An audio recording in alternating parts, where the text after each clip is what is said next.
हालांकि शरीर पर कोड़े पड़े हैं, लेकिन इस महिला के शरीर में दर्द आमतौर पर 5 सेकंड से ज्यादा नहीं रहता। पास में खड़े डोथराकी सवार इस महिला को देख रहे थे। उसके सफेद बाल और अपने साथी के साथ उसे चुड़ैल कहकर मजाक कर रहे थे और कह रहे थे कि इतनी कोमल काया ज्यादा देर तक गर्म धूप में चल नहीं सकती। शायद वह घोड़ों के राजा के शहर तक पहुंचने से पहले ही लू से मर जाएगी। हालांकि इस समय दोनों को नहीं पता था कि उनके सामने खड़ी यही महिला 7 राज्यों के संयुक्त से बनी है और उसके पास ड्रैगन का खून है।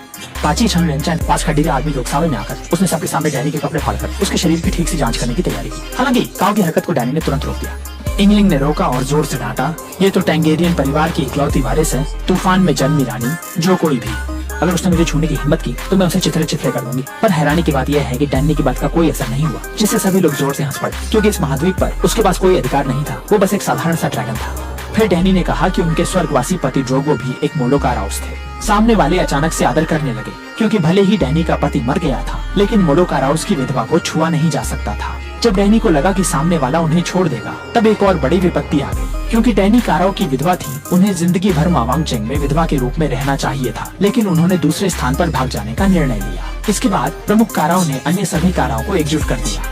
साथ में चर्चा कैसे जाए डैनी के व्यवहार के बारे में। कुछ लोग तुरंत डैनी को मौत के घाट उतारना चाहते थे, ताकि आगे के लोगों के लिए चेतावनी हो सके, और कुछ का चेहरा अश्लील भावों से भरा था। वे पहले डैनी को एक रात अपनी सेवा में रखना चाहते थे, फिर निर्णय लेना चाहते थे। और जब कई मोलोको उसके व्यवहार के बारे में चर्चा कर रहे थे, डैनी बस मुस्कुराई और आकस्मिकता से अपना हाथ गर्म तंदूर को छू गई। पूरे 5 सेकंड तक, क्योंकि उसके पास ड्रैगन का खून था, वह किसी भी आग से नहीं डरती थी। जल्दी ही कई टांगों के झटके में उसने एक एक करके आग के कुंड को गिरा दिया। सभी दोथरक प्रमुखों को जलाने का इरादा किया। दर्दनाक चीखों के साथ सभी सैनिक आग की दिशा में।